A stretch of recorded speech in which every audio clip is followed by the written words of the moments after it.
Are you a brewhead? I'm a brewhead. Are you a brewhead? I'm a brewhead. Y'all are brewheads? Yeah, we brewheads. So pour a glass of craft beer, we can do this. Yeah. What's good, y'all? This is C, Certified Brewhead, and welcome to episode 84 of Beer and Other Shit Podcast Adjunct series. This evening, I am back with my new permanent... I'm not permanent. Semi-permanent co-host I'm out here. Tiffany, Alexis of Liquid X Happiness and High Season Co. and BAOS Podcast. What doesn't she do? Right? She's in the building. I was going to give it a clap, but it'll ruin the audio. How you doing? I'm very good. Thank you so much. Hey, guys. Wonderful. Thank you for having me. It's always a pleasure. So we are back. I just want to be transparent up front because I think this is kind of funny. I was going to say back for round two. Back for round two. How many episodes? I think I checked our host the other day, and we've done we're in the almost 300 episode realm. That's cool. This is the first time we ever had to re-record an entire episode, and not due to technical issues. It's due to technical hot messiness. So last that. week, yes, exactly. Yeah. Technical hot messiness. Mm-hmm. Is that the episode? No, actually, I already planned out all the episode name. Yeah. I'm only showing this because it's kind of funny. So last week, no one pointed it out, fortunately. I think because we've, kind of overdone the content. There's so much for people to catch up with, but we didn't drop an episode last week. We normally drop on a Wednesday. We filmed on Tuesday. Now, we both pre-gamed before the podcast. We never, ever drink before podcast, usually.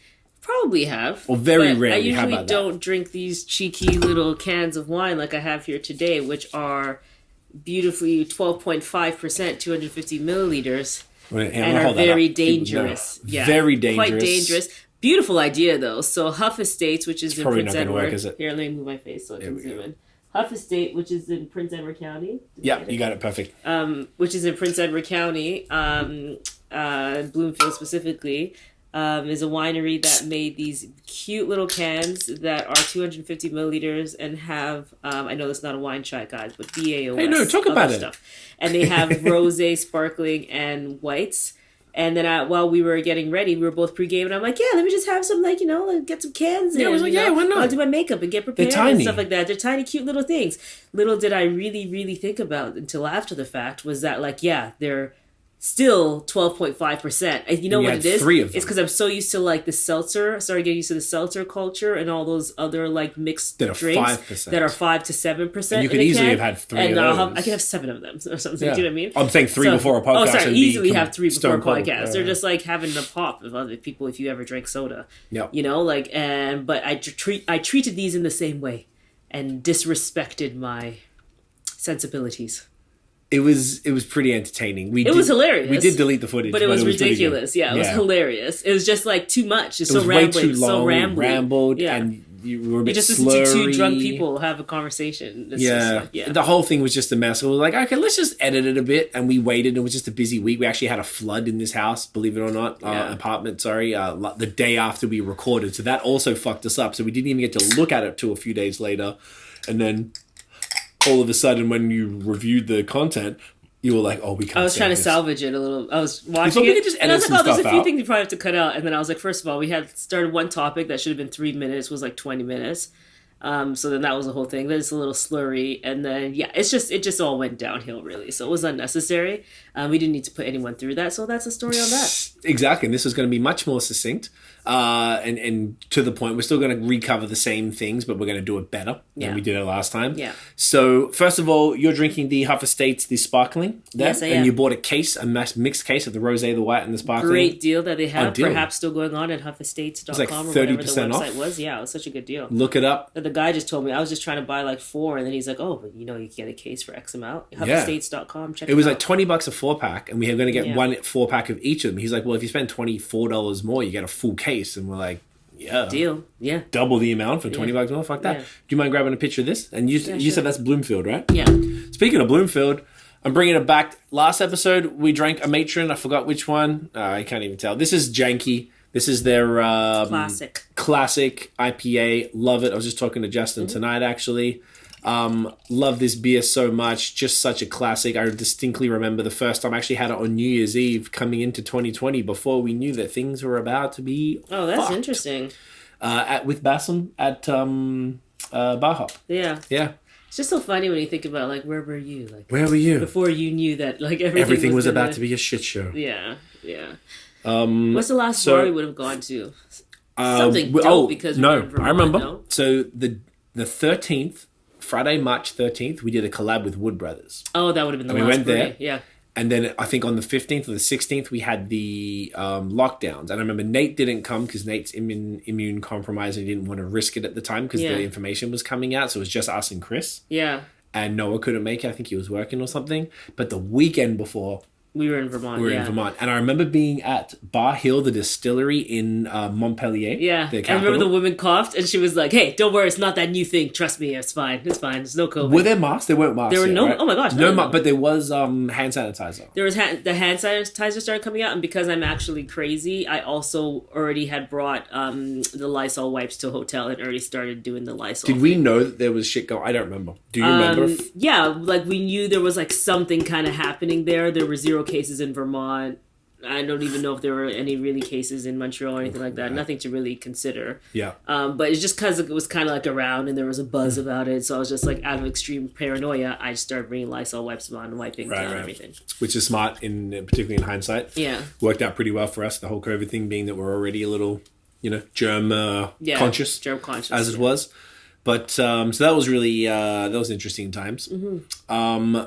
So, I don't know if I talked about this beer, but yes, Janky from Matron, 6%. It's this. They are a kind of flagship IPA, kind of like a East meets West, a little bit grassy, bitter, whilst being hazy and thick and creamy. It's just money. I don't even remember what the hops are, but such a huge fan of Matron. Now, the thing, we're basically going to replicate the other podcast, but much more on point. We were talking about when it was, being now we're recording this on... probably the day before that it comes out, the 14th of December. So we're at the point where you're saying Happy Holidays, Merry Christmas or whatever, then it's Happy New Year, and that we were watching Curb Your Enthusiasm. Mm-hmm. And obviously Larry David had a whole thing about, when is it too late or too early, whatever it may be. No, his thing is that he doesn't like when people say Happy New Year too far into the New Year. Ending. Okay. And when do you say the Happy Holidays / Merry Christmas? First of all, let's cheer. Cheers. Oh, yeah, first of all, yes, we didn't even really do it. We were just both sipping. Cheers. Where's the manners gone? Oh, you did it? Mm-mm. Oh, I thought you did. That's why I said. No, I'm so sorry. But anyways. Rude. So his whole thing is that he doesn't like specifically that people are saying Happy New Year too late. He's like pretty intense, so I'm sure love Larry David, first of all. And if you don't watch Curb Your Enthusiasm, one of the best shows on television, period, ever created in the history of TV. It's so good. HBO just kills it. Yes. But this episode is sponsored by Manscaped, by the way. Yes. I forgot to mention that. Manscaped. We're going to talk about it in a bit. Continue. Perfect. Sorry. So yes, what he complains about is that people say Happy New Year too late, and it really grinds his gears, I guess. And then it's funny because while I've been writing emails and all this month, basically, I've been like wanting to end with Happy Holidays. But then I'm like, oh, why am I saying Happy Holidays already? It's like early December, mid-December. Is that so ridiculous yet? Because we're not at the holiday season. Mm-hmm. And then it brought up thinking about Larry and then thinking about just we were having that conversation. We're like, when is it too early? Or like, when is it appropriate to say Happy Holidays? Because you're not supposed to fast track through the month. If you're saying, I know everybody's like ready to go on break. But like, if you are saying Happy Holidays on December 7th, which is where I was already starting to say it last week when we were talking. Yes. That's when I was like, okay, this is probably too early. You need to chill and take a step back. Unless. And then it was the contingency. So there's various reasons. Yes. So I'd like to hear what other people think about this. But yeah, if you're only going to talk to that person, if the last time you talk to this person is in 2021, then you should be able to say Happy Holidays. Before Christmas, specifically, I would say. Yeah, okay. So even because people still work between, probably like the 27th. I actually like to tell people that we're not working. Yeah, well, we're our own. No, fuck that. Yeah.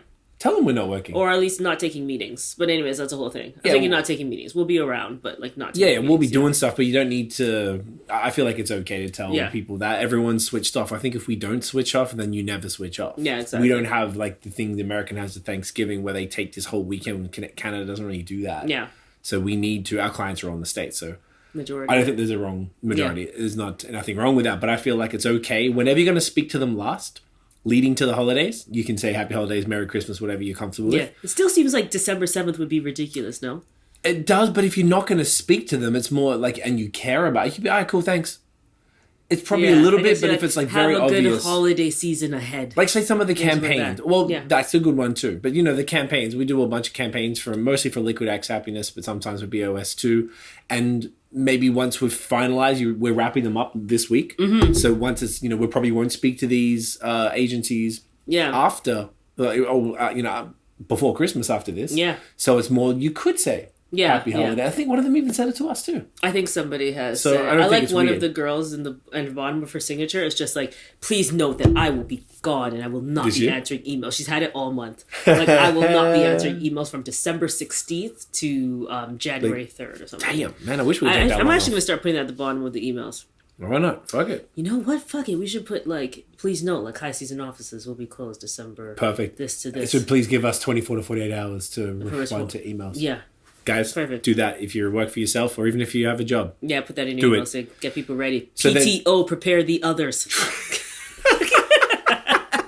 that a thing? Yeah. Wow. I never heard that. So then the other side is Happy New Year. So obviously, I think if it's between the 26th and the 31st, you can, and you're not going to talk to that person until January, you can say Happy New Year. Mm-hmm. But the real question of this conversation was, when is it okay to stop? When is too late to say Happy New Year if it's your first time talking to that person in the new year? I think it's you said, okay, tell me what you said the last time. You said the third week of January. Okay. And I said the end of January. Yeah, I said up to the third week's pushing it. I think because then what happens? Are we saying it all the way? Am I saying Happy New Year in March to you? Because it's the first time I've spoken to you? No, I think that's too far. Okay. I feel like everyone's acknowledged it's over. January's that adjustment period. Everyone's kind of disoriented. Yeah. You have a lot of people do take it serious. Do you know what's interesting though about North America and Australia? The Christmas holidays in Australia is the big thing because it's summer. When you're in school, if you're the young school, primary school, whatever, you have a shorter... No, in university, you have a longer break. Summer, younger school, you have a shorter break. So, if you're 10 years old or whatever the fuck, you finish school early December, and then you don't go back until...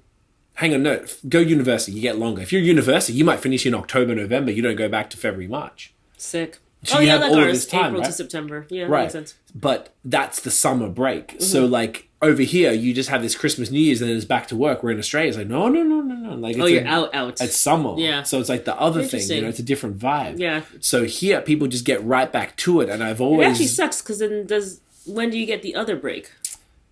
What's the other break? We get summer break and we get holiday break. Yeah, probably. That is probably why it's so long. And it's probably over here, it's just you might take Christmas Eve through January 2nd or something. Yeah. Whereas there, you might have a lot longer off, or you book you wouldn't book the overseas trips, but that's when you're having the local trip, domestic stuff out there. So I've always found that either way, January, wherever you're based, January is a weird time where everyone doesn't really know what's going on. Everyone's adjusting and stuff like that. So I think it's okay up until the end of the month because, you might not touch base with everybody, and particularly if they're people you have a relationship with. If it's someone you're just connecting with, I guess you could. Depends on your personality. Email's weird. Yeah. Now I'm officially, as of December 17th. Yep. Which is Friday. As of the first that time, then I'll start saying Christmas. Happy holidays. Okay. Now I'm ready. I'd say a week before you're 100% in. Okay, and that's when we're at. Because Christmas is next Friday. But I did get this cancellation. Is it Friday? No, it's Saturday. It's Saturday? Okay, yeah. I got anyway. We leave Thursday. We leave Wednesday. 23rd. No, Thursday, yeah.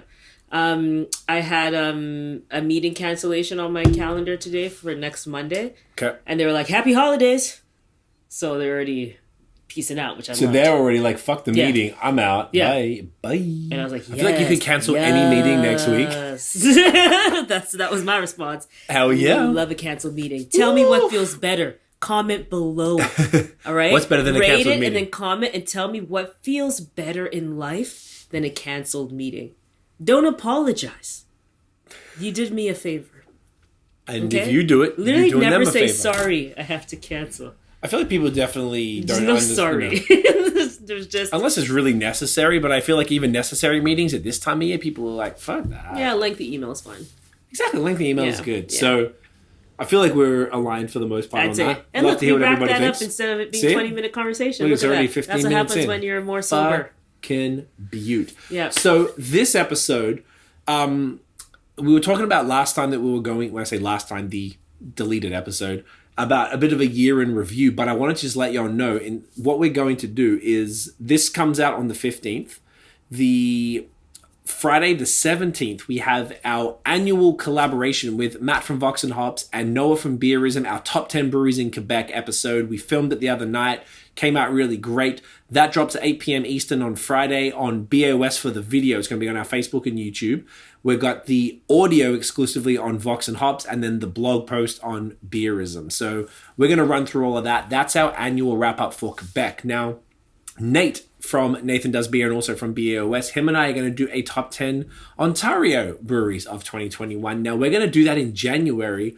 I have a bit of a thing. We literally just finished doing a Chinwag, which is our bi-weekly... No. Yeah. Bi-weekly? Yeah, bi-weekly. Yeah. Instagram live session every other Tuesday. And I was saying to the guys, like, usually these run the wrong way? Okay. Yeah, okay. I'm good. Thank you. Breathe. I hate that's the worst. Yeah. All these wrap-up things always happen before the end of the year. But like, say, in beer, what if a brewery drops a fire beer on December 23rd? Like, does that not get counted? Yeah. So I'd always It does suck, actually. Yeah, right? And I do music. People, y'all probably know the theme song is my song. On Spotify, we have the Wrapped thing. So as an artist, I found out this year they only count until October 31st. That's album... super early. Isn't that crazy? Yeah. My album came out October 22nd. That's 9 days of streams, when what it said for my total year... streams, my album alone at this particular moment has more than double that.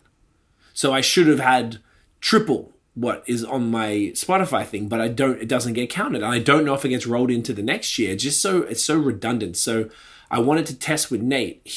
Fortunately, both of us are a little too busy leading up to the holidays anyway.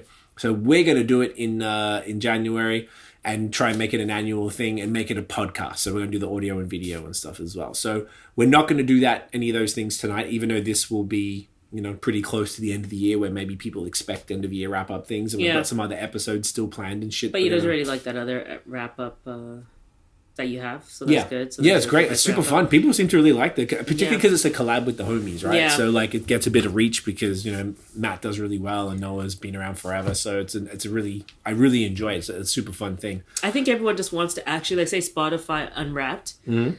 If they had to do that and release it on at December 31st or something like that, people that be would too be distracted. Unfair to the people. I'm saying release it in January. And then I think people try to leave the year behind.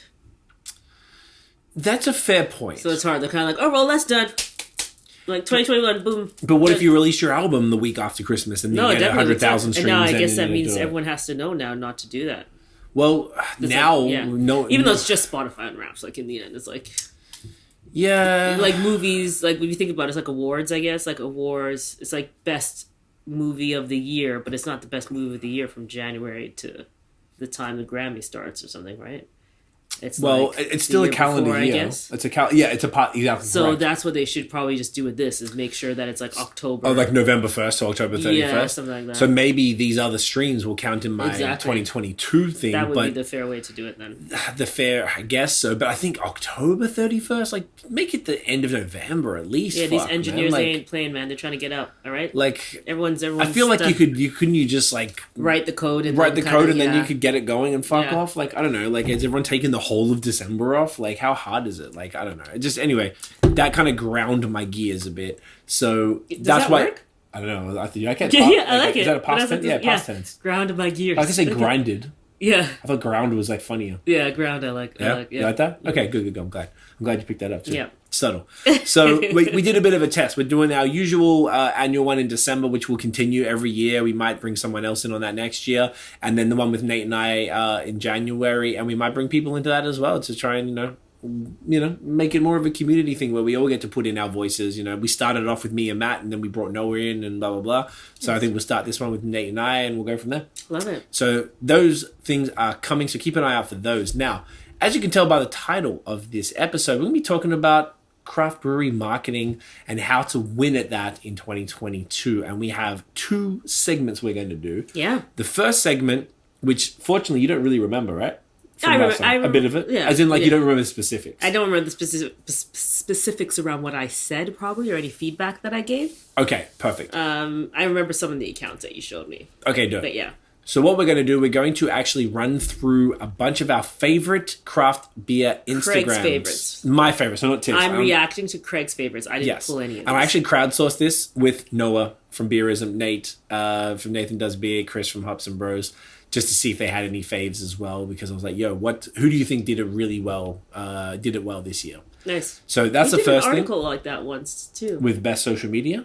We did, didn't we? Yeah. Something like that. We did like our top favorite, or we did our top favorite breweries maybe, and then we added best social. Yeah. Remember we did like a favorites wrap up? Did we do an award Brad and thing? Scott and back in the day we used to do like a blog award thing. Yeah, that was cute. Anyway, check out the blog, BAOSpodcast.com. Take a look and see it's cool. And then the second part we're actually going to do, we put together some tips specifically for breweries for how to win at social media based on our High Season Co. So we actually, Tiff and I, if people don't know, we have a social media agency, High Season Co. It's at High Season Co. everywhere.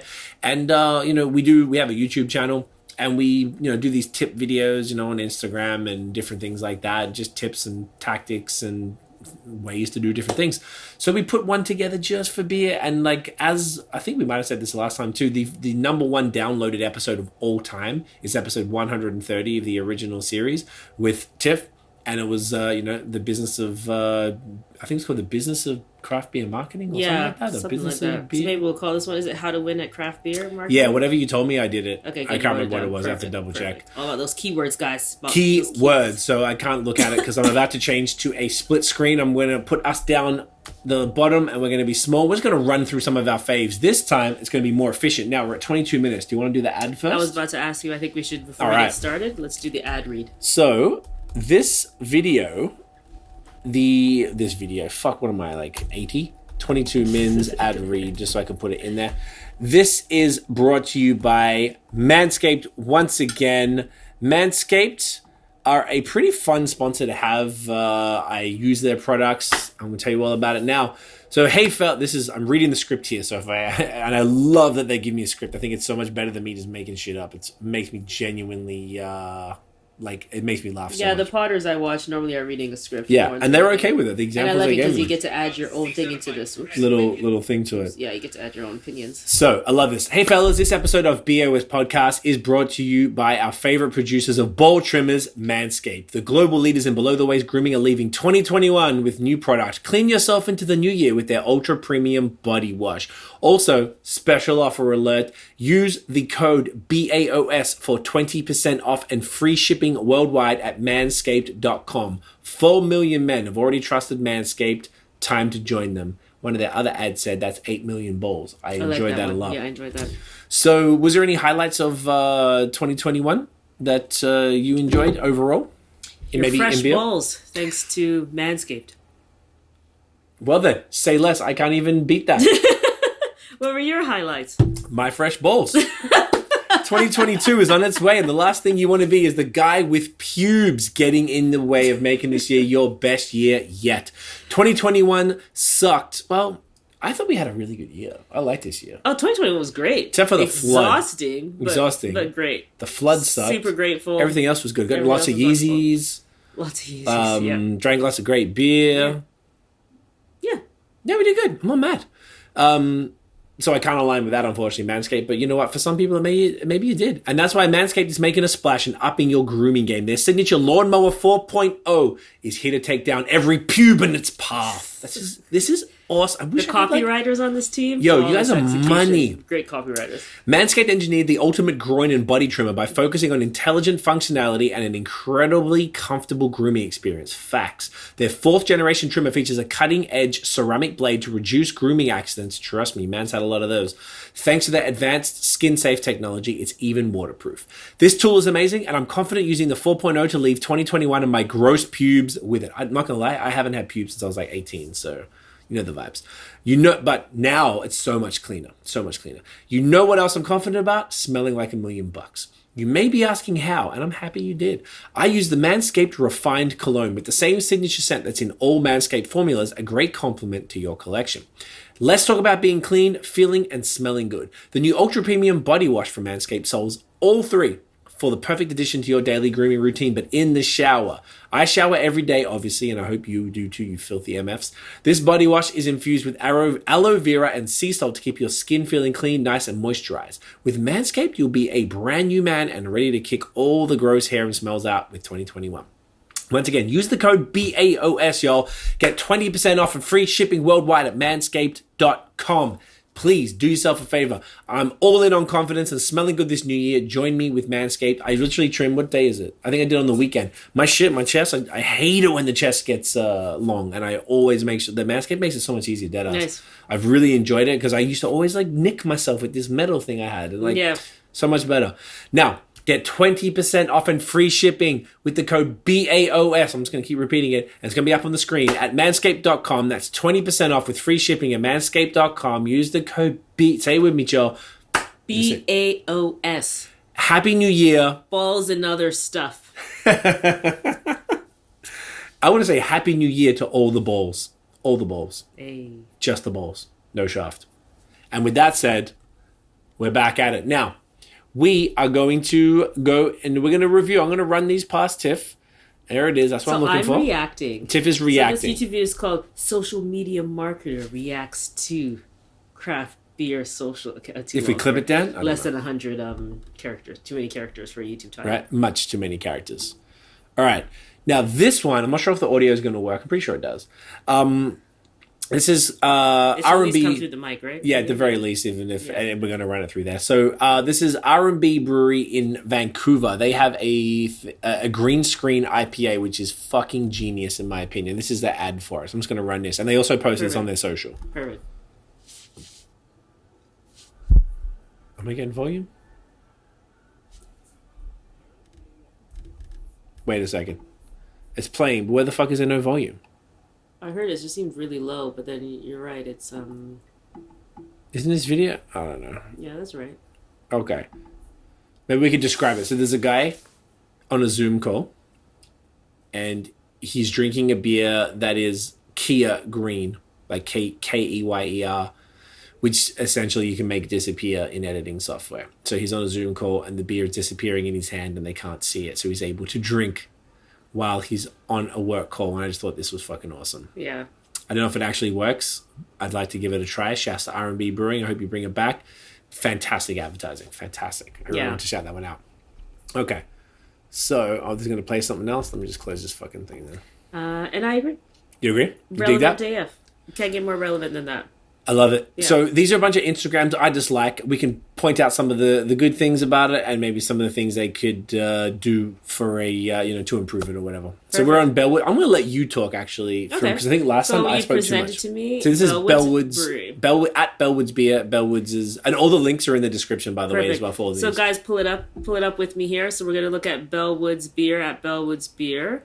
Let's go top down because that's how I generally love to do it. So Bellwood's Brewery, perfect title in terms of SEO. Breweries in the title. The most you can do there is add Ontario craft beer, for example. But that's getting a little extra, the right? bolded that's the naming part on Instagram. Brewery and retail store at Brewpub at 124. I love that they have both the addresses listed of what they do, and that they also are using a link tree and pointing with a call to action to the link in bio. Super key. So one thing to point out here is that they actually have a separate Instagram account for their brewpub, and they didn't put the @ in here. Oh, they should have. Where it says brewery done plus retail store plus brewpub, and they it's actually should have tagged it. They should have tagged it. Now they probably ran out of characters, but there would have been a way to make it work. Yeah, brewery, retail store, and brewpub. Yeah, they could have done that in that one there.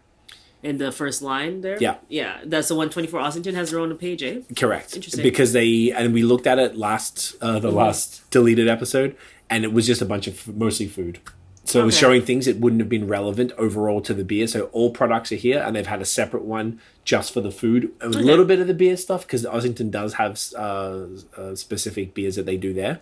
But anyway, that was the difference. Yeah, generally I recommend that people place everything under one account. However, if you do have the capacity and like the support in order to manage consistently 2 accounts, and if it makes the most sense because the offering somewhere is completely different and it feels like it become too irrelevant because Bellwood's is very global now, then that seems fair. Yeah. Normally we work with franchises to consolidate, but I respect that. Okay. So looking at the photos here, can we scroll down? Oh, let's look at the highlights. There. Flawless highlights. Love it. Perfect. Perfectly clean, great titles, and they're just keeping consistent with having the logo as the highlight covers. I think that's great. Photography, beer photos. High quality beer photos. People like photos of pretty beer. Do you want to click on any if you want? Or you no, because they're all pretty and they're just nice photos. Okay. They're just nice photos of beers. This time is stuff that I'm generally used to. We did this a week ago, and this black one was the last photo. So they've posted 8 times, which is more than once a day. Yeah, that's great. They're super consistent. Or I love the use of carousels. That's super key too. Can you open a carousel? Actually, I just want to see what they're swiping to when they do that here. For example, so I'm looking at a carousel here. Which Why is there no comments on this one? A white picket fence. Oh, nice. Love it. Carousel. Beer front on and then pour. Carousels are great because they encourage people to stay on posts longer and also interact with them, which is a good key for the algorithm that something's engaging. No comments. Is that a glitch? Can you refresh? I'm pretty surprised at that. Yeah, so there's no comments and there's no hashtags as well. Even though they're Bellwoods, I still think you should use hashtags. Yeah, no one's above hashtags unless you're no Beyonce. Comments. Interesting. I'm actually surprised. Yeah. To be honest, the engagement is not that high for something. They do have 60,000, and then for that photo in particular, only had 100. Look, none. 3. Yeah. It's like no one gives a fuck about Farmageddon, White Picket Fence, or Barn Owl. Skeleton Key. Skeleton, because cute. 14, 7, which is their Jelly King. Yeah. I think it's a Christmas pack. That's interesting. The Brewery, you know what I'm saying? 35 on the New Monogamy. You know what? I'm actually not surprised that they don't have comments because from memory, they don't reply. Oh, they don't reply to anything. So that means no one has incentive to comment. So I don't know why they do that. Eventually, people are going to get exhausted or tired or disheartened because if they keep messaging and showing excitement for something, it's trying to speak to you and have this type of interaction with the brand, and you never reply to them, of course, eventually you're going to give up, right? You're not getting the dopamine, not even just the dopamine hit, but you're not getting this is Pavlov, you're not getting any reward for the behavior. Classical conditioning. Yeah, so you're not getting you're not getting, is that classical or behavioral? I think it might be behavioral. Operant. Yeah, but you're not getting the reward for this, right? So I'm not surprised. If they were a brand, I promise you, if they were a brand who always replied when people were commenting, people would love, because people would love Bellwoods, they would always be commenting. Look how many, look, 010. Yeah. That's bad. That's the reason why. If they had someone in the community that they had hired to reply to people and really interact, they wouldn't see that. Do you know what? It's almost they need a separate community manager, but the actual, I think it's the one person who does the mailing list, who's I think is phenomenal. Genius, email. Right? I love their email. I love the photos. I think everyone wants to be like Bellwoods. I just think that's such a missed opportunity for such an esteemed brewery. Mm-hmm. No one should be above it, and unfortunately, Bellwoods and Burdock are always, and they come across. Look, no shade. I love you both, but you come across pretentious as fuck. It's not. It shouldn't do that. Y'all are OGs, but no one should be. I think you said it, no one should be above engaging with their community and creating that, particularly in a fickle. Well, you mentioned above. I deem it as you think it's just not worth the time, maybe, or you don't have time. I feel in terms of algorithm ranking and in the end, I don't think it's time. Because look how many they're getting. I don't know if it was more back in the day. Oh no, it's probably way more. Say you wanted to scroll back, but that's Bellwood's peak. But say if you scrolled back, it would probably maybe take a while now because they never replied. True. I think they just destroyed the incentive for people to comment because it's you're just speaking in a void air. What's the point? If you're gonna, it's just comment, a promo. No one, it's just it's more like a beautiful gallery and something to just inform you of stuff that's happening. But that's not community building, which is so key. And if you look at the accounts that perform really well, it's because they're in here having these dialogues and conversations. Even all these ones now, they're almost even this would have been months ago. I got most of these. Look at some of these comments though. They have 59 back then even. So I don't know. It seems like 44. Some of them did. So some with nothing. Yeah. But so something even may have happened recently. But I think people got fatigued probably of by not getting responded to. So. That I'm not so surprised that the comments are low because no incentive to comment. You just take it and go, know that you can purchase and then kind of move on from there. Okay, that's enough for Belly? I think that's enough. Otherwise, content, looks-wise, beautiful, and consistency, all that is fantastic. Now let's head over to Town. Town Brewery, at Town Brewery. Shouts to Jeff and the team. They do some fantastic stuff. Tiff, I'll let you take it. Perfect. So looking at town here, always also something I mentioned about was great ratio, town great ratio. Like, and when I say that in terms of follower to following ratio, you don't want this thing where you're following so many accounts. You're still a business and a brand. So it's like, why are you following like every account or something like that? It's weird behavior. And then it's also like, you don't know what other people are posting. So you have to be very careful with who you follow too, because then all of a sudden we can start wilding. You can be following a random person and they start wilding out saying weird stuff.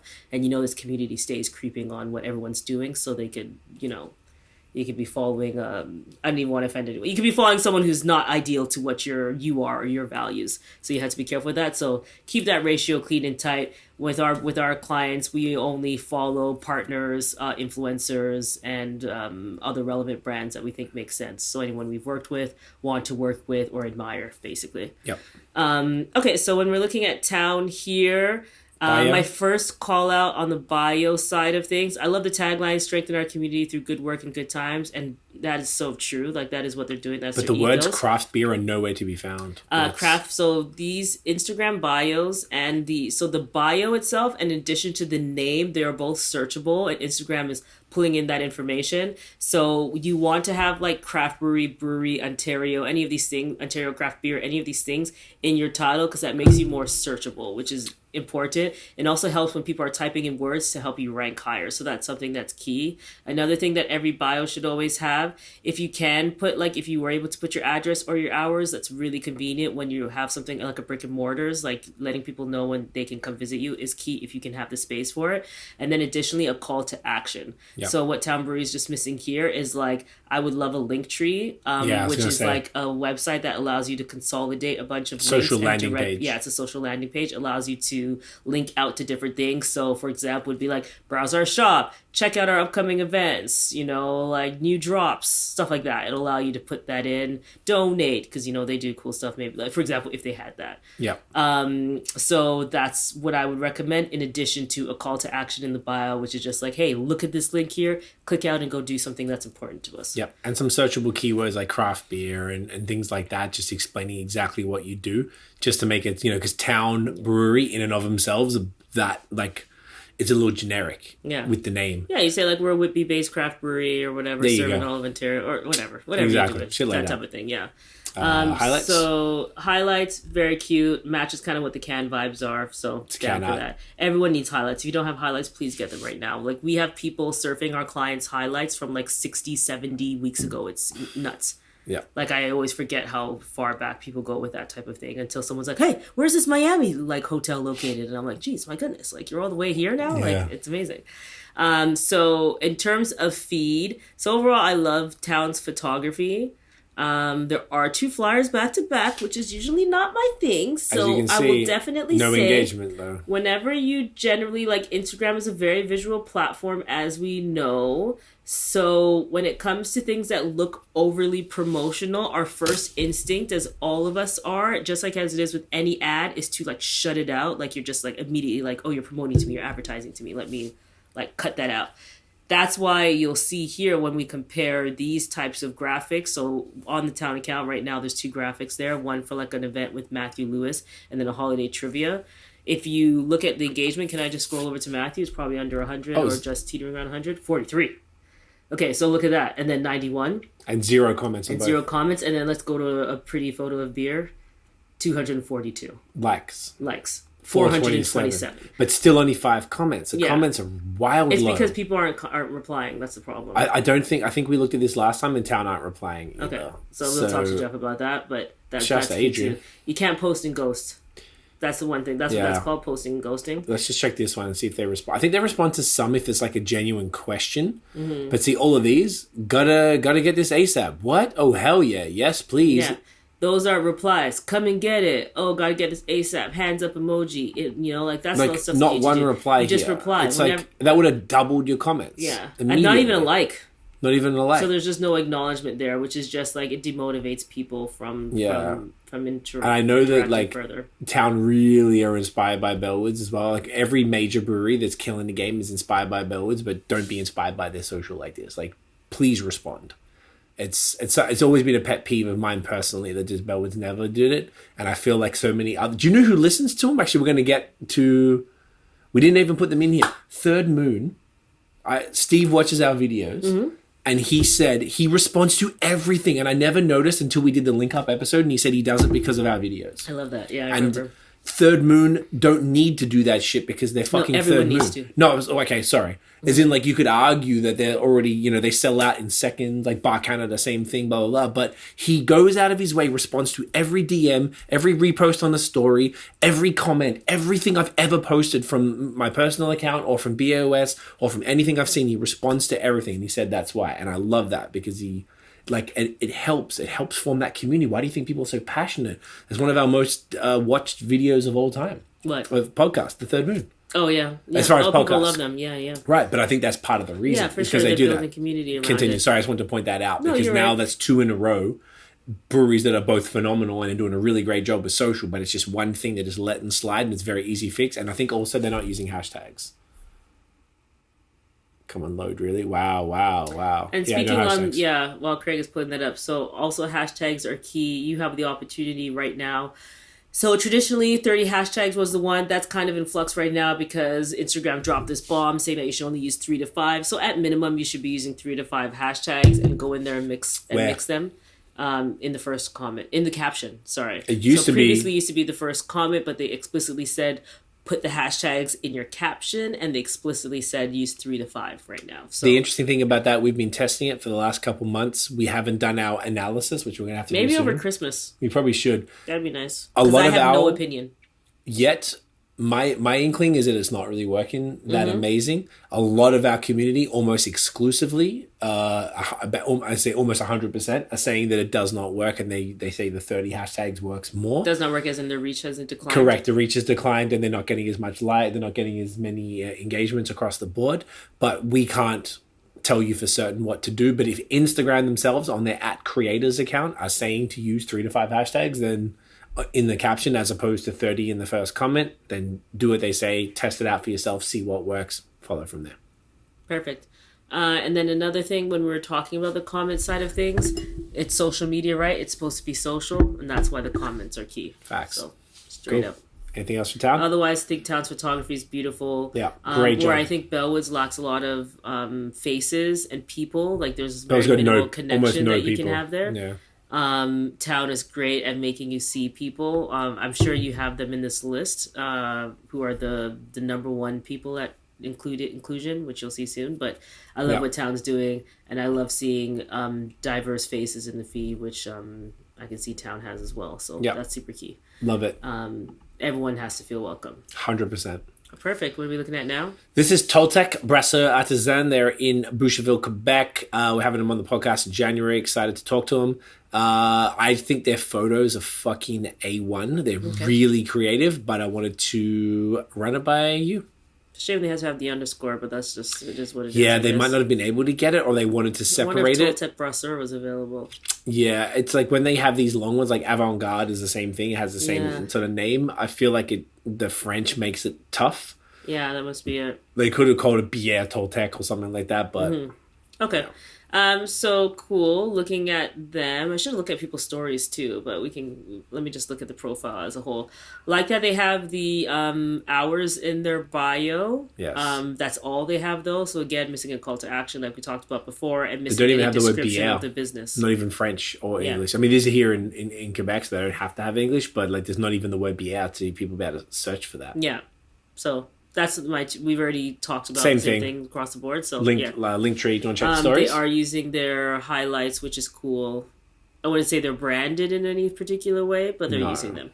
Let's just do a little quick peek at their stories that they got going on.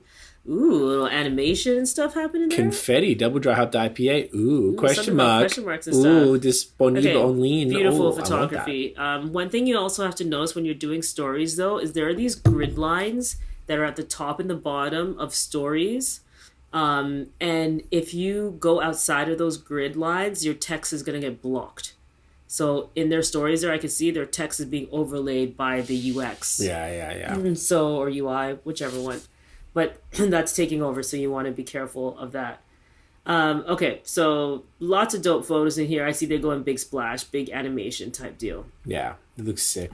So if you look, if you guys head over to their feed, you'll see that they have like some pretty intense photography happening over here, like cans bursting type things, things flying in the air and stuff. They're having a really good time. And let me see, the captions are... They're very like Masorum. So Masorum pioneered this style, or Bar Canada What's that style? This is the like intense amount of French information on how to buy the beer. Because it's so complicated because of the way that people try to get this stuff. Like, they're a very popular brewery. They're in the hype world here in Quebec.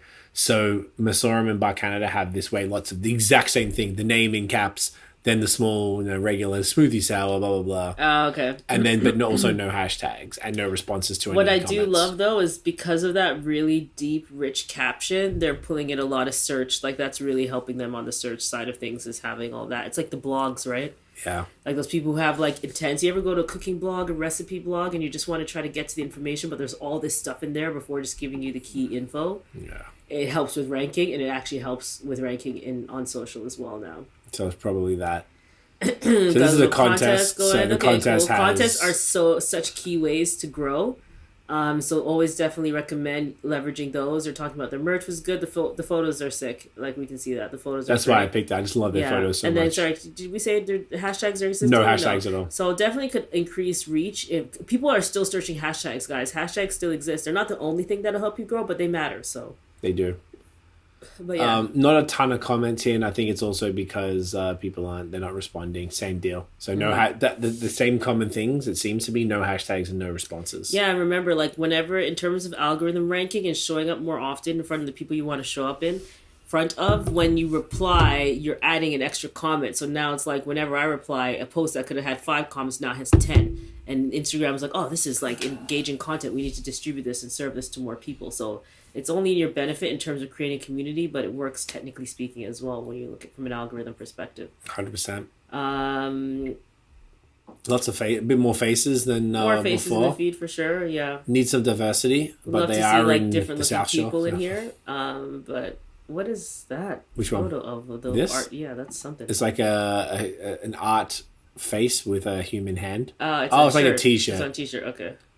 Okay, very cool. All right. It must be like a joke or something that's local that I don't understand. And something they just did. Can you go back there, which I This saw, one? which is one of the worst mistakes you can ever make and completely pointless thing to do. Can you point out? It's putting the link in the caption, and you can't. Then links are unclickable. Now I'm on the computer right now, so I can copy and paste it, but the average person's looking at this on their phone. And that's why you get Linktree. That's why you get a social landing page that allows you to say link in bio, because literally putting a link in a caption, there are a few things more pointless. Yeah.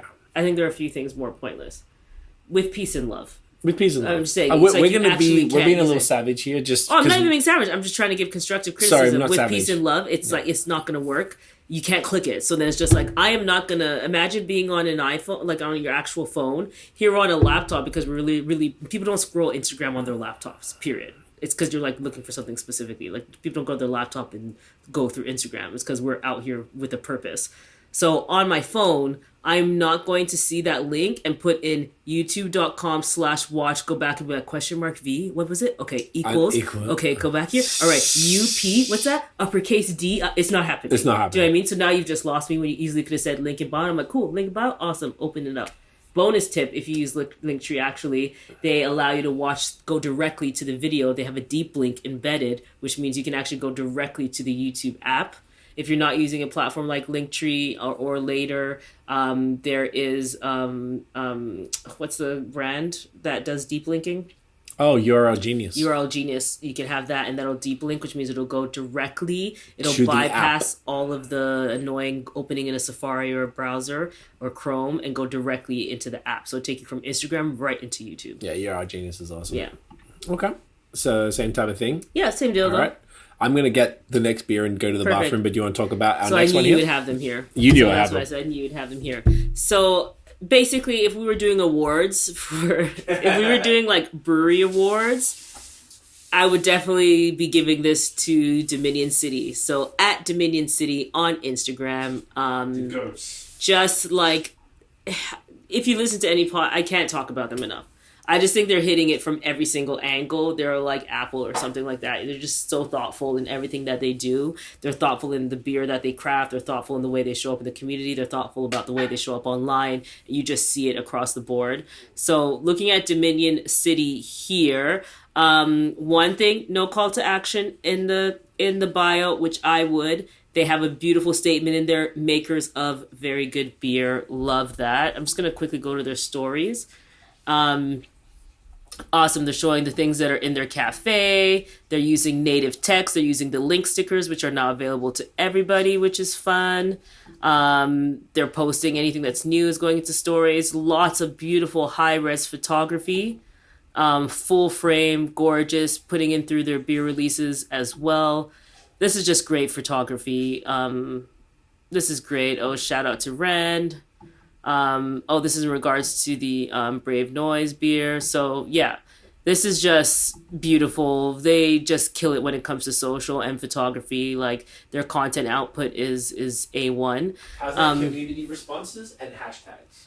Yes. So overall, just looking at if you just want to land on the profile and look at like what the content looks like, this is undeniably just like high quality, high level content. We have diversity in the feed in terms of not the people in diversity, in terms of the 9 posts I'm looking at, but I'm talking about diversity of content. So when we look at like Bellwoods, for example, Bellwoods was very much like different backgrounds, but straight beer and a straight beer with the bottle beside it and the glass or pouring in the glass. Where with Dominion here, they have like so many interesting things going on to keep you engaged. Like it's not only just the beer drops, you have people with the beer, you see there's events, there's a flat lays. It's all these diverse pieces of content that pairs nicely together. Right. I'm seeing neither. No hashtags, no responses either.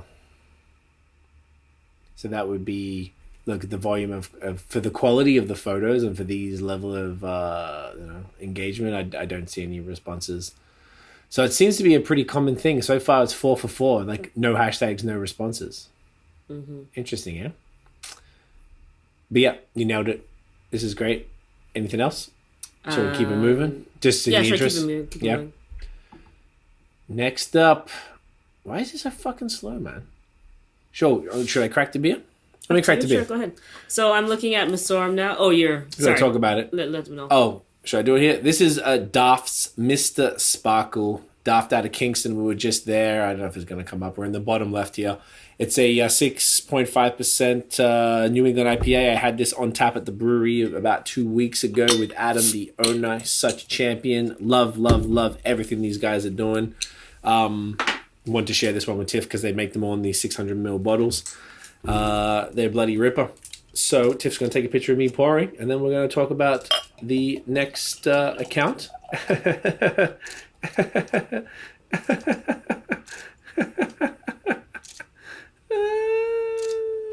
Beautiful. Ooh, glorious. I'm going to pour one for you. You want to take any more? Let me just check to make sure. Yeah. Everything is clear. Yeah, man. I really love Duff. We had him on the pod recently. Definitely worth checking him out. Great episode. Next one here we're going to be reviewing is Masorum Brassatorium here in Montreal, one of the most hyped breweries in the entire province. Tiff, go for it. Perfect. And one thing I also wanted to point out, thank you so much, is that a business account is key. So cheers. Get it in you. I can see Masorum has a business account because it says brewery there. So be sure, remember to designate that if you can as well.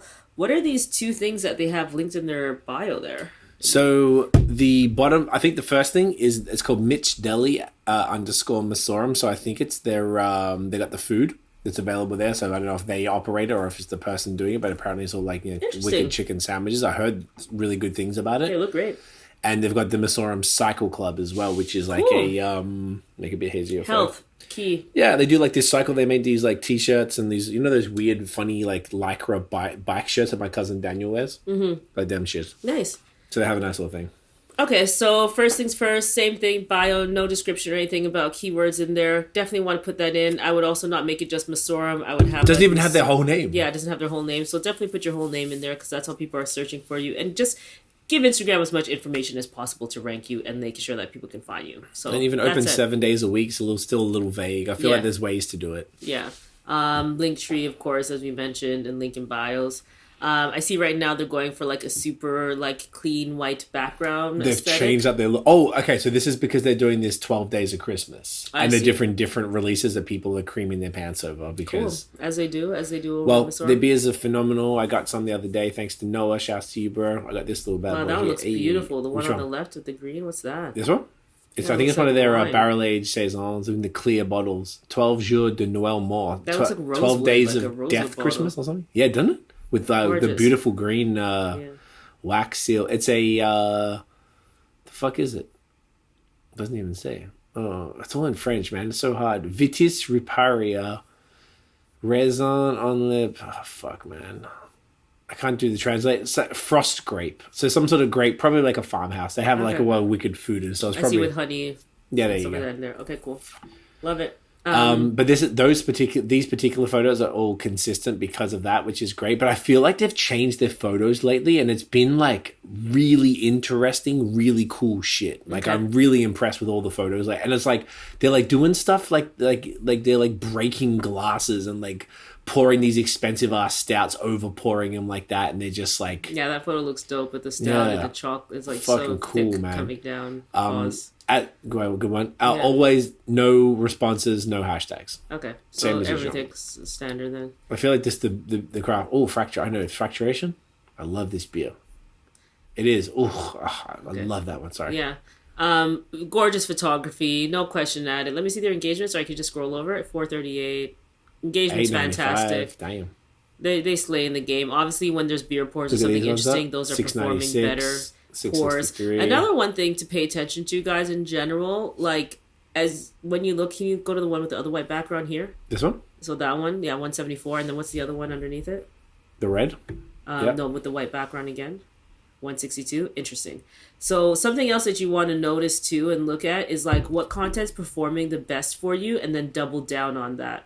So it's just like some of these like 3 can photos with the plain background, not really working. Hundreds that look more like product photography, and then when they have the pours and things like that, I can see that like those really perform well in general when they're a bit more fun. Must be a merch drop. There's one that's got over 1,000 likes on the photo, but it looks like it's a bunch of people wearing all their latest merch, and people love the Masoran merch. Look, it's so high quality. A1. I feel like it's almost like that's Marc Andre. A business line, not a. Yeah, honestly, it's like a clothing line, not merch. I really feel like they have a clothing line. It's fucking exceptional. Mm-hmm. I never actually copped none. I've always wanted this to be so much cool stuff I've enjoyed over the time, but love it.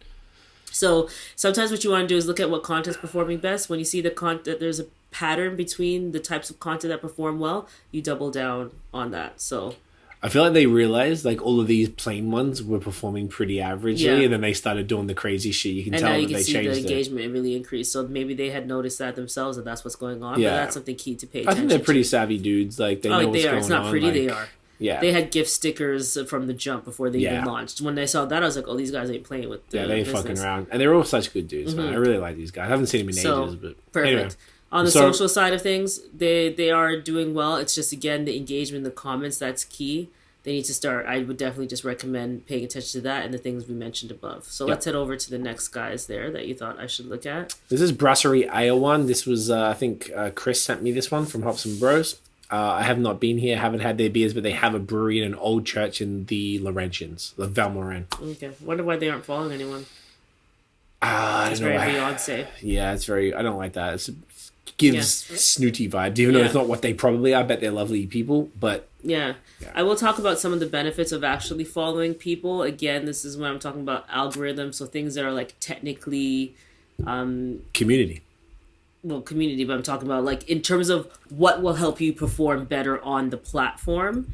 When you follow people and you engage proactively with certain accounts, it lets Instagram know who you are and helps to surface you in front of new people. Great one. It helps you get on the explore page because, say for example, now if this brewery is one of the signals to the algorithm is who they're following and interacting with. So if this brewery was out there following a bunch of Quebec breweries, then that means Instagram's going to know, okay, so if someone's looking at Masoram, then I should make this a suggested profile because obviously they're connected in some way. This is something that will keep people on the platform longer because they're going to be at Masoram, then they're going to go to this one, then they're going to go to that. That's the hope of the platform, is to keep you on as long as possible. So following is like giving information to the platform. So I would always recommend that you, as we said before, you follow partners, you follow similar brands, people you admire, and influencers, things like that. Those are influencers in your space, so that way the algorithm can position you. So that's the first thing.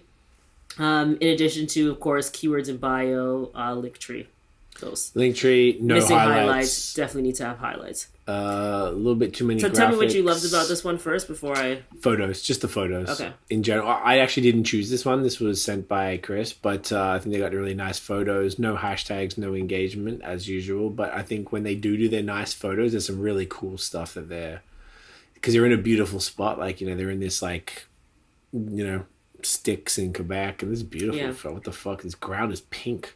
Yeah, that's I don't know great. if it's been changed, but it looks insane with a fire pit. Yeah, just like cool, interesting photos. Yeah. And I heard their beers are great too, but Awesome. they're not really engaging a lot, but basically the same as everything else. With the, every breweries has done a lot of great photos that we've chosen. I think that's why basically this entire list, there's only a few more to go, are all really do some great photography. But that's what we're noticing consistently is the lack of... And I'm actually bringing these ones up because these are my favorites. Yeah, this is just this is how to tweak the ones that are already things, doing such great. Small things, yeah. So we'll keep it moving. Just but in the otherwise, interest. kudos to them. Melon. The homies Melon, Alex and David out here in Montreal. It's Melon. Melon. Is it? It's probably No, Melon. you're right. You're 100%. Okay, you're yeah. right. You speak Elvish. So Melon Brasserie. So that is beautiful brewery, gorgeous, Great dudes. Yeah, and really fantastic men. Great energy. Great team over there. Yeah. Hours, like we asked, love it. Love when you have your hours. I do in love there. the hours. Brewing good vibes. Brewing inside the title. That's key. They could add more if they'd like. And They don't even have Melon Brasserie though in the name there. They need to. Put Yeah, that they in should there. put their full name there. They still got Bière de Soif, which is their French slogan. Okay. The equivalent of brewing good vibes. Oh, So. nice. Okay. I thought that just meant like thirsty. Yeah, but I think it's still the cool culturally French thing. I don't stuff. understand, but yeah. Highlights, key, boom, photography, fire. Photography is A1. Absolutely stunning photography. Can we just click in so we can see kind of I what's think it's the happening same with the deal. post I think there? there's no hashtags. Okay, lots of and, rich information in there. No engagement. Just, like there's Vox saying like, looks delicious, just a 1, 2. Oh, man. Thanks, man. Yeah. Cheers, Maddie. With the hearts. Like we're running Facebook's Instagram account, one of Facebook Division's Instagram account, and we reply to every Meta now. Sorry, we reply to every single comment. If someone puts thumbs up to them, we always reply with the hands up or something like that. Do you know what I mean? It's just one thing to get the algorithm going. In addition, we use hashtags, and we don't need to. There's a lot of money spent on these accounts. Technically, we don't need to get reach because there's a lot of paid, but we still do it because organically speaking, it's beneficial to do so. Correct. But photos, nothing stunning. to even say. There's nothing else to say. Gorgeous. A plus effort on just content is gorgeous. Yeah, beautiful content. So we'll keep it beautiful moving. Content, but beautiful brew. Yeah, shouts to Mel. Love that. I missed that. I got a bunch of their beers, fortunately, because I won't say why, because you have to watch the video on Friday. Okay, but gorgeous. Next man, I never really looked at Brasserie Silo either. Sorry, the photos are gorgeous. Yeah, once again, see why we chose these ones? So, same deal. It's always going to be the same advice. They're not even using highlights, so please use highlights. Save highlights are ways to extend your content past the 24 hours, right? Like use that, take advantage of that. Put your story there, put your team story there. Just do all the things that are going to make people more interested in you. Take advantage of the features. If Instagram gives you features, use them. They're not using Instagram Reels. There's nothing more important on the Instagram platform right now than Reels in terms of reach and growth. Period. That's what we did the first one. We were looking at all the Reels and all the different ones, but we didn't do it this time because it's going to be too much. So one thing I do like, they put Brasserie Silo Brewing Co. and I like that they've got the bilingual, but there needs to be more information still in the bio. Perfect. Engagement. Otherwise, photos are beautiful. Not using hashtags and probably not replying to people. Guaranteed. Yep. Both. Okay. Yep. Like that's a partner. Like look at that. La Canette is talking. I'm sure that's like a partner or something. Yeah, like Kevin stocks their stuff all the time. So there you go. So like definitely reply. But photos A1, my guys. Like well done. Beautiful. Exceptional photos. It's beautiful. They're all the same sort of style, but God, they do them well. Cool. The lighting. Yeah, the lighting. The different color backgrounds. Pro AF. Fuck. It's pro AF. Beautiful. Yeah. No, I love Sir John. Their beers are great guys, too. Go take a look at that. We'll move on, but my goodness, incredible. Yeah. Next up, Brasserie Silo. Shouts to JP out here in at Huntsick. Wonderful, man. I'm going to say the same thing in terms of Linktree. Highlights I'm happy he's using, but yeah, Linktree description and bio is fine. Highlights a bit but prettier. I would add a CTA and maybe I would adjust the highlights a little bit. One thing there's no ring around is stories. Stories you should use every single day. Yeah. Always post at least. If you could do 3 to 5 He's stories, got some great, reels. But post stories every single day. I think he has He's some using pretty reels, like which is basic important. reels. The reels have borders around them. Instagram does not like borders around reels. They want reels content to feel native as possible and not repurposed. It's also supposed to be an immersive experience, so just go full frame 9:16 with that. Looks like our mate's not using hashtags, so I would definitely recommend that he... Oh, no, he's using him in the first comment. Yay! You know what? I actually remember this from the first time doing this. He's actually doing it right. Oh, that makes me happy. All right, nice. Well done. And the photos are really nice. And the photos are stunning. Look, we fucking love we rep for Silo so heavy, man. Look, even Kevin's commenting on everything. The first one. Okay, can I point out now after looking at these things? Yeah. Kevin is killing it in terms of he's commented on every Quebec brewery. I just realized he's been in the comments section of every brewery. That's how you do it. Yeah. That's how you engage. That's a community development there. So well done to you. Shouts to Kev. Slaying the game on that side. I hope he listens. But the content's beautiful. If you all, whoever's running every brewery account, just took 30 minutes, 15 when you take a long, on the toilet, 15 minutes there, Craig. So 15 minutes on the toilet.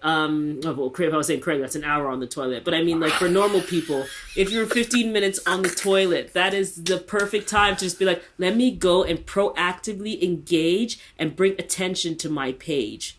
Because you just never know. We buy things off Instagram all the time in terms of like when we go somewhere or if a cafe engages, I just save them. I'm like, oh, a cafe in Prince Edward County. We just send stuff to each other. Do you know what? We're like, hey, check out these guys. All right, cool. Save them. We'll go there. We'll go. Every time we post a lot of coffee stories between us. Someone reposts them and they respond. Yeah, we're done. We're going back again we'll already. Be there. Yeah, we'll be there. We'll go back already. Yeah, we'll see you again. Yeah. 100%. And almost every cafe take does time. that. Yeah, take time. And cafes are really good with the that. ones that we engage with are usually good at that. Third wave ones. Take time to proactively engage to bring people to your page. We'll get more into that when we do the tips. Yeah. But overall, Silo, digging it. Let's Loving move it. on. Last one here. This is Cabin Brewing. This is from Nate out in. These guys are in Calgary. These guys are fun. I don't see too many yet. This is very brand modern in that they're using like graphics. Those graphic mix. Yeah, of cans. which we haven't seen too much of that yet. So love that because that's just like very in. They got a link in bio link in now. Link in bio, their own link in bio. That's what real for real. So that's good. They have their own link in bio, as in like it's the website domain / link in bio. They're using stories as you should. That's fine. We're posting stories. That's cool. Using the link sticker, which is key too. Highlights. What else are we looking at on? We got the highlights on point. Let's just check hashtags. Yes. And we're using hashtags. We're using at the 3 to 5 mark, link in bio. And they're responding. Whoa. I think this is like damn near the first brewery that's responded. Okay, so Quebec and Ontario hate responding. Oh, okay, so they're responding to real questions, probably. Real questions. Any That's delivery fair. to Edmonton. Yeah. All right. Shouts to Cabin. I'm going to tag y'all because I like to have you guys on. The beers look great. Nate was telling me that they're really good. I'm going to ask Christina about them. So look at this chapter. Look, no hashtags on this one. Oh, this is like a third anniversary thing. I guess they're trying to do like a thank you post. It's not really. Those beers look epic. It's just like this chapter 3 thing. Oh, they're responding. Look, see, look, just with a couple of the raised hands. Exactly. That's all you got to do. Couple of emojis. Too crazy. They did some. It's like they did some and then stopped. Okay, then stopped. And even so, if you commit to end the engagement, guys, if you just commit to the first hour, so anyone who replies to us in the first hour. Oh, diversity in Calgary? Wow, nice. Get the fuck out. Again? Oh, wow. Wow, Calgary, stand up. So okay, I'll fuck with y'all. And because they have diverse faces in feed, which is just key to letting everybody know they belong. The labels are beautiful, too. Yeah, labels are beautiful. Artwork's cool. I heard the beers are nice, great. So, yeah, definitely. I'm going to talk to Christina. We can, respect. We can move on, but I love that the diverse faces in feed. So, cool as well. That is actually the first part of our craft beer marketing. Yeah. So that is really good. Now, the next thing we're actually going to talk about here, we essentially how to market your brewery in 2022. And we have just these things here we're going to run through real quick. Yeah, and we really went over some of these already based on our so maybe we'll make it quicker. Profile review. So it'll actually go pretty fast because we kind of touched on these in our analysis in our review of the breweries, basically. So it's the same points that we're going to reiterate. So when we're talking about like how to kill it in 2022, it says 2021 up there. I know, I don't know what the fuck. Well, this is not going to be used for anything. So optimize your bio for discovery and conversion. So that's what we talked about earlier, right? So your titles are SEO friendly. So take advantage of that space and take advantage of the bio. Right now, you all have probably noticed that search has changed on Instagram. So where it once was you're searching and the search was like specifically for like a hashtag or an account and just took you to these two things. Now it's like this open, like, what are you searching for? Is it a song? Is it like the content that we think you might like based on the search? Like it's like not just like brewery equals that it's going to take me to somebody who has brewery only in the title. You need it everywhere in order to rank. So that's something that you want to... It's more like YouTube now. It's more like YouTube. That's what they do. They're becoming a search engine. I don't remember who they're copying that one from. Because it's it usually has to do... no shade. Usually they get inspired from something else. So I'm not sure what they're inspired by with that one, but maybe just YouTube. Maybe just the fact that YouTube, Pinterest probably, because Pinterest is highly searchable. Their search is great. Yeah. And they let you save as well, which is a Pinterest feature. Okay. So that's something you want to consider as well. Did you want to speak? We'll just do one to one. Okay, you nailed it. We'll just do one at a time. Perfect. Optimize every single post. We talked about it. Hashtags, 3 to 5 hashtags in the caption. Make sure using the 3 tag approach is our high season exclusive. It's our special, what do you call it? which we actually see people end up sharing on Instagram. Yeah, even though they cool. tag us, but it's cool. It's like I'm like, oh, okay, like you really just. We actually made some shit up. Yeah, we made some shit up and it flew. So it's great. 3 tag approach. So hashtags, location tags, and account tags. So location tags, always check into the brewery. Put it in the brewery because then they can look at it up on Google Maps and stuff. And then on top of that, account tag. So always tag, even if it's tagging your fucking self in the photo or the video, whatever it may be. If you're working with any other brands or there's anything else, tag them, because then if people are tagged in it, they're more likely to comment, engage, share, whatever it may be. Mm-hmm. Yeah. And then when we're talking about posting content that's engaging and that works specifically well, the thing that you want to think about is 2 key metrics. Do we skip the hashtag strategy about the small niche, medium, and large? If you want to speak to it, you can speak to it quickly. Yeah, very, very quickly, just in the same, because I know you're moving to the next one. The same thing, if you're using your hashtags, small is less than, or niche, we consider less than 100,000 users. Medium is between 100,000 and 1 million users, and large is obviously over 1 million. We would probably recommend you would keep between the niche and the medium, particularly for these ones, because if you're a smaller account, which most breweries probably are, you're not going to really get anything much from hashtagging beer or craft beer. So it's not going to do anything for you. Too large, yeah. Your name, make sure you have your branded hashtag, your name, whatever it may be, and anything else locally, Toronto craft beer, Montreal beer, Quebec beer, Bière Quebec, whatever it may be, use those hashtags. That's how you're going to get some reach there.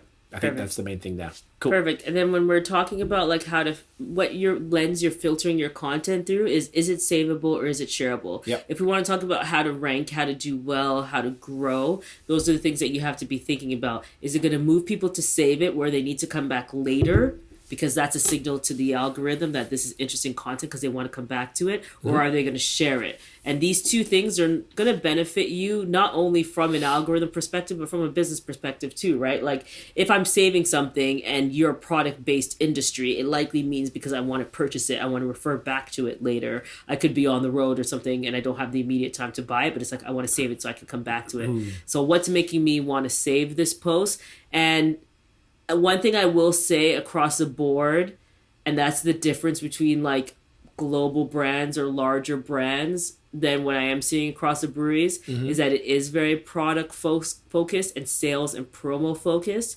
And there isn't that much storytelling or narrative, which is that's something that now when I'm thinking about everything we just looked at, it is very much like, buy this is launched, come here, pick up, purchase, it's literally purchase, just like buy, catalog. buy. It's a catalog. It's a Sears catalog. Not a Sears catalog. Oh, no, you know what I mean? yeah. It's a catalog. So there's nothing wrong with that in terms of you obviously want to sell, but the brands who do, when we're talking about leveling and taking it to the next level, would it be interesting to just do a series on the people who work for you, right? Like if we're talking about like really tapping into the community and really like connecting with the audience and making them believe in you, the reason we have BAOS, for example, is because we're telling stories around craft beer, right? Those are the small differences that make people want to invest in you more and want to buy from you because they get the in on who's behind the beer. So if we take it from like, what am I selling you all the time to like, what stories am I telling? I think there's a gap there and a benefit that's missing.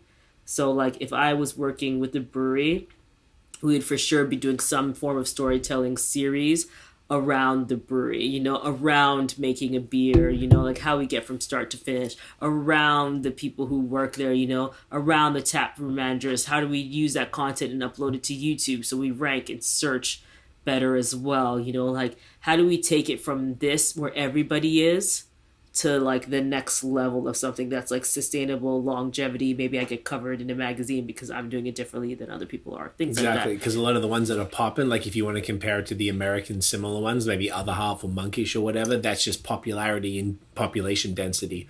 But if you really want to just make more impact, it's going to come from narrative. Essentially, at the end of the day, there's no other choice. And I think that when you start filtering, and that's all of that just came out, was me just thinking about like what would make somebody want to like even share it more. So not like just like share this beer. As in like, hey man, can you get me this beer? Or like, hey, do you want one of these? More like, man, this is a dope story. Like these guys are like dope. I want to. And most beers have a story, and that's the point. That's what, like you said, that's what we do in BOS. We get the story. There's a winery that I love in Niagara. I guess I should be saying like Beamsville. I was just thinking of the winery like Blood, Sweat, and Tears. What's Blood, Sweat, and... The winery? The wine. From Rosewood? Oh, no, not Rosewood. From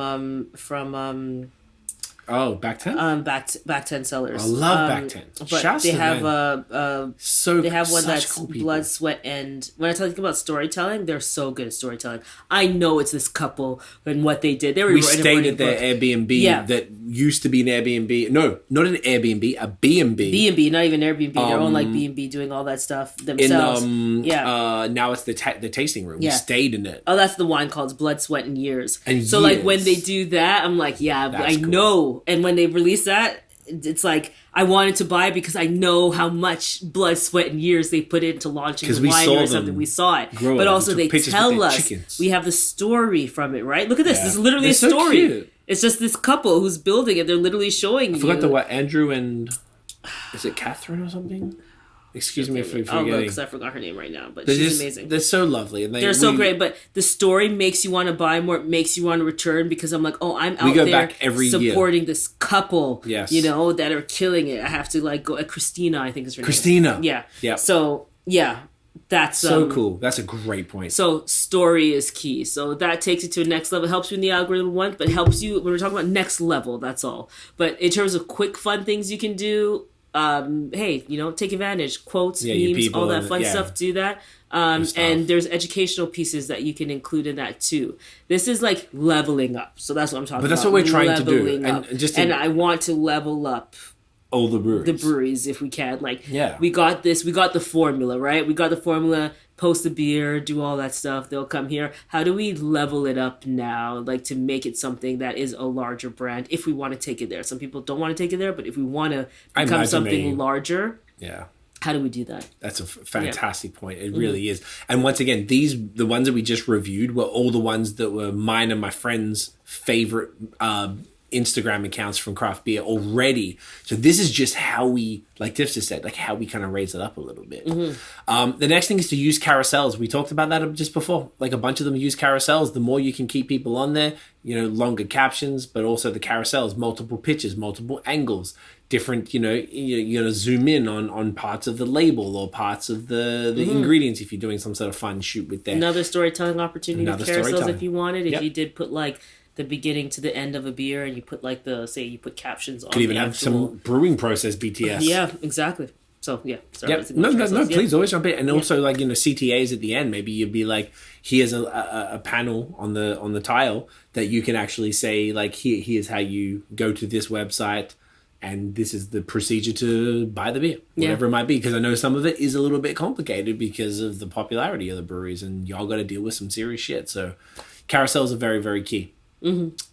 Other thing to consider is Instagram Reels. We didn't focus on this. We didn't focus on it now, but it's just do them. Like, that's it. If you're not doing Instagram is competing heavily with TikTok. And like Adam Mazzori, who's the head of Instagram, specifically says, we are not a photo sharing app anymore, right? We are video. He has specifically stated, like, we want you to use video. We want you to use Reels. They're always like, try new things like Reels. They're just pounding Reels out, and they give people the push for using it. When Instagram tells you to use something, believe them, trust them. They are the app that's telling you what they want. Don't question it. Listen to them. If you really want to see the kinds of explosive growth that people saw in the beginning of Instagram, for example, and this is the wave. This is the time. We're probably at the tail end of the time, even, to be honest. I agree. But there's still this opportunity to kill it in this category. So definitely double down on Instagram Reels. Particularly if they're taking all these crazy intense photo shoots, just fucking video it, just film it, and cut it into a reel. Think about that. You have such a good opportunity. Just like film it, behind the scenes, before and after, doing the actual. Do you know my favorite one? Slow motion. My favorite was Bellwoods did a collab with Burdock, and what they did was it was like a rooftop in summer, and they had all the cans like piled up in this like maybe 4 or 5 high, and they had 3 or 4 people either side. And they had someone with a camera on burst mode, so it would just go. But then they still had another phone in the background filming it. Sick. And they go, okay, 3, 2, go. And then they started filming the burst mode, and they all threw fruit at the beer cans. Yeah. And then they posted all of those photos with the slow mo of like the orange hitting the can and the can spilling out because they had the top ones open. Yeah. And like, it was fantastic. I was like, oh, that's how y'all do it. Because sometimes I want to know how Toltec do their shit. Yeah. I want to know how Sir John does their shit. Yeah. Like, it's crazy. But just that BTS in a real format. Yeah. They were doing it anyway. So just film it. Even if you're filming it as BTS. It's extra content. But all you do is get the camera, Yeah. Fucking turn that bitch vertical. Yeah. Boom, you're good to go. That's what we do for all the BOS reels. Is with this camera vertical. Yeah. And I get Tiff. I'm like, all right, cool. And we very uncreative because we're very busy, unfortunately, and we like to spend more time on doing more creative shit. We just do pour shots, but it shows off the beer at the very least, and it's the basic. It's the 101. Like, you can very least you can do a pour shot. The breweries are doing much more creative shit. So if you're doing all this stuff that say Masorum is doing, do a fucking reel, man. Do a reel. Facts. Another thing, leverage your other social media platforms for growth. So if a lot of Quebec breweries, for some reason, Facebook is like popping in Quebec. So a lot of breweries have almost more pop on Facebook than they do Instagram. So push your followers on Facebook to your Instagram, to your YouTube, to your website, whatever it may be. Leverage your other platforms to push them to other things. And also make sure you got, say, an Instagram, got the link tree. Point them to the Twitter, point them to your Facebook, point them to the website. Make sure you're doing that. And in another real small thing that just hit me, most breweries in Quebec or most breweries in West Period do not even have a Twitter. Like, just fucking get Twitter and put the same post that you post on everywhere else on Twitter. It's not that hard. Yeah. Like, just have the presence to Now, I can't tag 50% of the stuff I post. I'm probably 50-50 Ontario, Quebec for BOS. But I can't tag half the stuff on Twitter. And then maybe you got to understand that, say even the pandemic in the context of all these shit, it's like a wild time. When beer travel was a thing, it was probably different, but now things are kind of restricted. So people in Ontario want something different. They're going to look to Quebec. It's the nearest province, particularly in, say, Toronto, are going to look to here, and Montreal are going to look to Ontario. If there's so many breweries in Ontario that are on Twitter, if all these Quebec breweries aren't there, and it's like just a missed opportunity. To me, it's just 101 and you're just missing out on really basic stuff. So there's very few breweries in Quebec that are on Twitter, and it frustrates the fuck out of me. So it's kind of like a sub point to this point, but use your other platforms to promote your ones. And we are actually speaking a lot to Instagram and not all platforms here. So, but a lot of this can go across board, so you know. Oh, and the other thing I want to actually point out, it's not even just for breweries. This is for any content creators as well. All these tips are exactly the same. Yeah, works for anyone who's an influencer or content creator. Exactly. So I didn't want to just say it's just for brewery, because I know there's other people who obviously don't own a fucking craft brew who are listening. But if you have an Instagram account, you talk about beer, any of these tips work for you. Yeah. Absolutely all of them do. Sorry, please. So the next thing we want to talk about is partnering with influencers or other brands. So one, when we're talking about like, okay, how do I increase visibility? How do I increase reach? You're going to do that by partnering with somebody who already has the audience built in that you want to reach. So that's where these partnerships are very convenient, whether it be like you sending beer and hoping that they talk about it. That just means you don't get the guarantee. Beer is weird, so it's hard to pay somebody to talk about it unless you're building a campaign around some form of storytelling. So we've worked with brands with story to tell stories around it, and that makes sense. But to be like, hey, here's $50, can you post my beer? It seems like it doesn't work. It doesn't feel as genuine. $50 you mean? Or you mean like just sending you shit? I'm just saying sending. So I was like, I just randomly threw $1 amount. Right. But like, here's money. Post about the beer. Oh, you mean it's the a bit impact harder? Is lesser. Yeah, it's harder. It's better to build it around a story. I would say if you really want to create some impact. Like I would, as a brand, if I was a brewery owner, I would seek out like 5 to 10 creators, and I would build equity in those creators and build partnerships where it's like, okay, for this year, you are my 10 creators, and you're always going to get the beer that we're talking about this year. We're paying you like a flat rate for the year, and you're going to create interesting content, and it's going to be around this series, and like the way we're distributing beers are going to be around this form of series. So it means like for the holidays, if we were doing Santa Stout as like as Sankiam, for example, we would talk about, okay, if we're doing Santa Stout, for example, it's like we're going to talk about how this beer is great to share around the holiday format. Do you know what I mean? Like just thinking about the year or something holistically, and then how creators can fit in and create content for you. Good idea. That you can repost, use. Always obviously ask for the content so that you can redistribute it on your platforms if it's a fit. Another great feature that's come out, which just shows that Instagram wants you to take advantage of these partnerships, is the collab feature. And we've been using it for our clients and freaking loving the collabs feature, because especially with influencers, it's just so damn convenient, because then you're just all of a sudden on an influencer's feed, and then you're both sharing. So sorry, for anyone who doesn't know, the collab feature is a new feature that allows you to basically cross post. So either account can post the content, and then it's going to go exactly to both accounts. Same photos or same image or video, same caption. Thumbnail if it's a and reel. then all the metrics and all the engagement will go to one post. It will be consolidated in one area. Both accounts get the dub. And both accounts get the dub. So you're just taking advantage completely and just like baking yourselves into both accounts. It's such an awesome new feature. I'm so glad they released it, and we've been using it and loving it. So from one side, you can have the influencers, but say, for example, on the other side, if you partner with a coffee, a roaster to brew a beer, for example, that's a great opportunity to do a collab post, and you're just going to end up right on the roaster's feeds and open yourself up to their audience. And I promise you, people who want craft coffee and are normally, if you're getting beans, you're getting it from like a craft coffee, third wave cafe, third wave roaster. If you're drinking Tim Hortons, unless you're having Tim Biebs. Yeah, so third wave roaster, which means they're going to have the type of audience, people like us who love craft beer. We generally are interested in craft coffee, farm to table food. There's a thing that ends up, there's a line that ends up being consistent across the board. Then you get to tap into that audience and draw more attention to yourself as well, increase your brand awareness. So partnering with influencers or brands is extremely key. I agree with that. And just to point out the difference between publicity or PR, public relations, and like the paid stuff. Right now, to be transparent, I feel like it's been like pretty quiet with being sent stuff the last month or two. You just told me you have way too many things. No, but that's what I'm saying. Okay. It had been really quiet, and I've been able to catch up a bit. Then all of a sudden, it just got bombarded. Now, I kind of don't even know where to start. I've got shit to do tonight. Tomorrow night I don't really drink. Thursday I have a podcast, so I can't do it. Like I've only got a couple of nights in the week to go and try and shoot all this content that I know a lot of people want before the holidays. I don't know if I can get it done, but they're not paying me. None of them are paying me. So I'm going to get done what I can get done. And that's the risk that you take without paying a creator. So then there's like the deals where you actually work with people and you're like, you can guarantee stuff or you can send it to them and hope. The thing is that, you know, as this is a growing industry, more and more people are getting more and more stuff, and then it becomes hard to kind of manage, and you don't know how to juggle it. Then you got to differentiate between the paid, and paid stuff really just means a little bit more effort, probably money spent on it, which is what we do as well. We buy props and all these extra time spent, but make sure that you'll get it whenever you need it done. You need it done by this? All right, let's figure it out. But then if you just send people stuff, it's kind of in the hope that they're going to post it. Now, we always try to do that because we often have relationships. And this is what kind of Tiff was talking about. There's a lot of breweries that I have relationships with that I just like the people.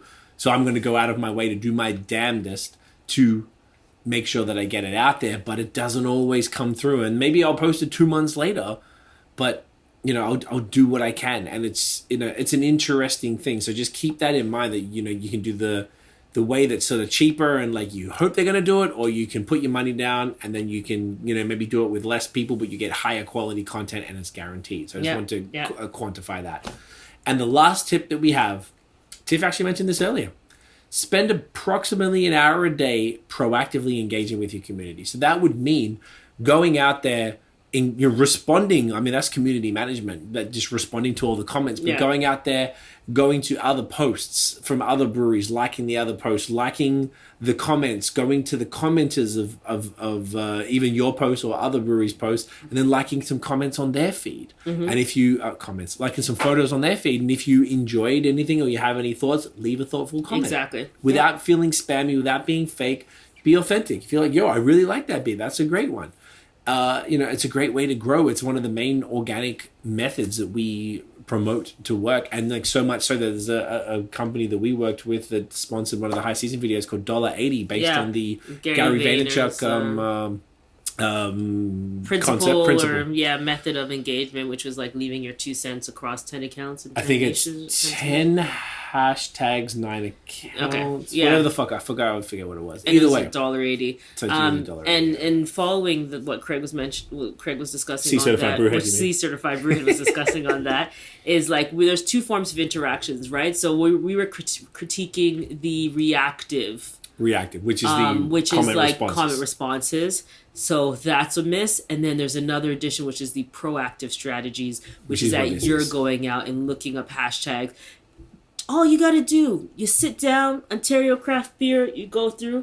That's exactly it. Go through the fucking hashtag. 2, 3, like 3 times. Boom. Now you're in their faces. They're like, who's this person who's liked my page 3 times? Even better, you do that for 15 minutes before you post and do it for 15 minutes after you post. That's the pro tip. And then on top of that, you do have to be careful. There's a thing called being action blocked, and that's approximately when you make more than 60 actions per hour. Approximately, because they don't tell us. It's either between 60 and 100, but we always suggest 60 to be on the lower side, so you don't get action blocked. That's why if you use a software like $80, it avoids that for you. But if you do get action blocked, it's because they suspect that you are behaving in a spammy manner, and then they will restrict your actions for a short period of time, typically 24 hours to maybe a week if you really fuck up. But that would mean you've liked too many posts or commented too much, and you always make sure the unique comments, not the same thing, copy paste. They'll cut you off real quick for that, because that's how bots behave. They want to stop bots. Yeah. Point being though, the idea is that you need, like Tiff said earlier, it's social media. You need to be engaging with people and being social, talking to your community, because it looks like some of the best photography in Ontario and Quebec craft beer in those breweries. Basically, none of them are responding to anything. Yeah. So the actual social side of social media is essentially being completely ignored and lost, and it's a real shame. But the good thing is you've already got the content down. Oh, the light died? Yeah. I'm going to fix that shit. I didn't even notice. You have the content down, which is what a lot of people struggle with. So many people struggle with content. So it makes me happy that so many breweries are killing it in this area. Yes. At least the ones that we reviewed today, I didn't have any critique on any content at all. No, the content was fucking A1.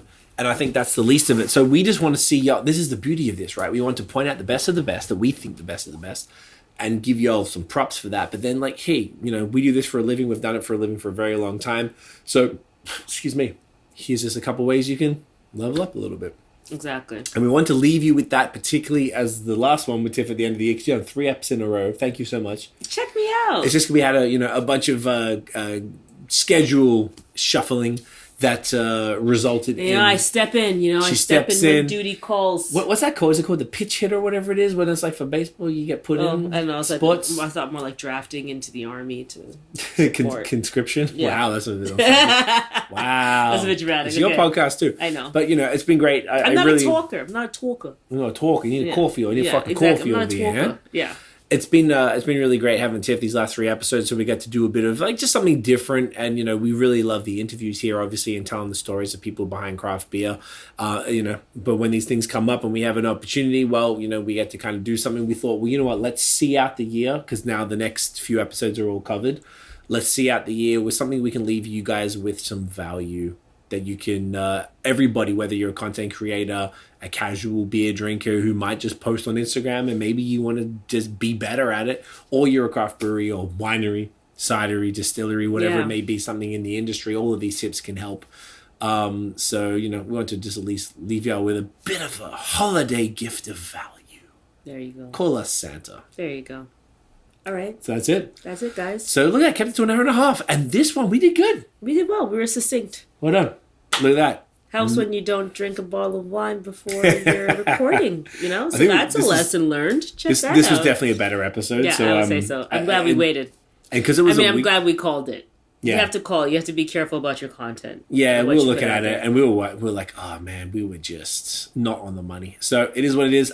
Tiff, where can everyone find you online? You can find me at LiquidX Happiness if you're interested in all things liquid. And if you're interested in marketing and social media tips and entrepreneurship and all that jazz, you can follow us at High Season Co. on everywhere, including YouTube. We're big on YouTube. Big on As YouTube. in, like, we love the YouTubes. We don't post as often as we should, but we love the YouTubes. Well, we're usually every other week. And it's working pretty well. We're trying to ramp it up. We're supposed to release something Thursday, which means you have to shoot tomorrow. I was thinking about that as we were talking. So I ain't scared. I'm going to wait. I'm scared. Try to think of some topics when I wake up. All right. I like your vibes.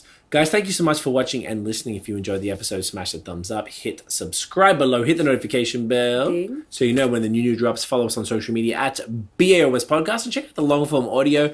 Typically, we go live every Wednesday at 8 p.m. Eastern.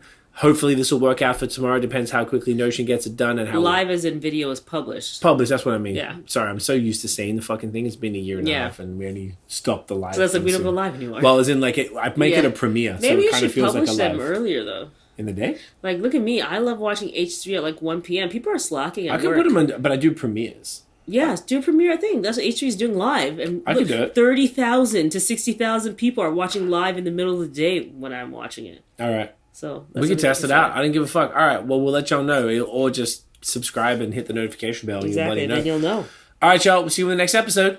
Peace. Get it in ya.